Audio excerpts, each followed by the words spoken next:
my biggest achievement.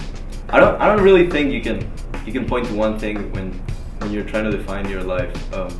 I'm a guy who's inspired by its surroundings, by the opportunities that are around me, and I can point to like 5 big things I've done, but I would never point to one, because then you're defining yourself as that one thing you did.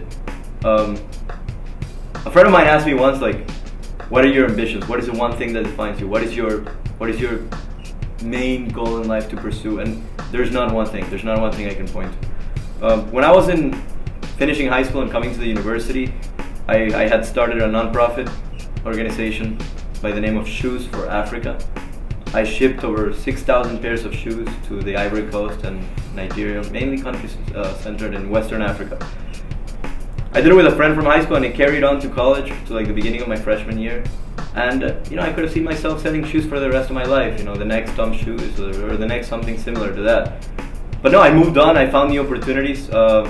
With 2 peers from the university, we raised money from a competition with JP Morgan, and did a $25,000 hydration program in Haiti, in La Haye, Haiti, a very small community that had very, very low tolerance of technology. Like it's very hard to penetrate. Something that I'm very proud of myself professionally.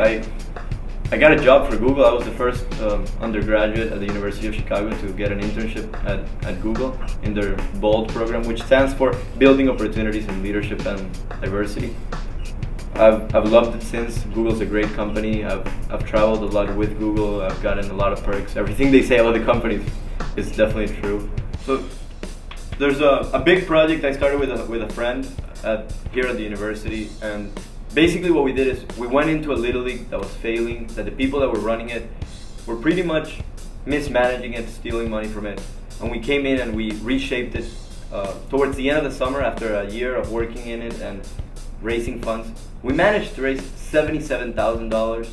We renovated the whole field. We did amazing work, and it was seen in the faces of over 300 kids from the community, from Canaryville, which is inner city Chicago. So coming to the university made me realize that I'm at a new city. I leave a lot of projects behind where I come from, a lot of ambitions, and I try to engage with a new place where I'm now living. So I competed with a bunch of friends from the university, representing the university and the United States of America in London, in Colombia. And it's probably one of my most memorable college experiences that I will look back at and say, wow. And even though it wasn't at the university, I was representing the university and really pushing really hard to get my interests and at the same time my ambitions out there. One was the Entrepreneurs International Challenge in London, which was very similar to The Apprentice, but at a college level, all internationally. We got first place in every challenge. We bonded, we became friends, and that's what's so beautiful. When you're doing these projects, when you're engaging with your community, when you are pursuing competitions, when you're pretty much putting your skills to work, the question is what are you getting out of it personally? You might be getting in the short term money, you might be getting recognition, but are you making friends? Are you making long-lasting relationships? Are you truthfully doing something that is changing your perspective of the world, your vision of how you're going to impact it tomorrow? Is it shaping you as a better person? Is it giving you more skills for tomorrow to come forth and say, I have this new idea, I have this new project? And the last question I ask myself, is it making me more prepared to take a faster step next time I have an idea? Because that's what stops most people. Most people who have ideas, who have ambitions, don't pursue them because they don't think they have what it takes. And they're wrong, because if they don't have what it takes and the idea was theirs, then who does? Right?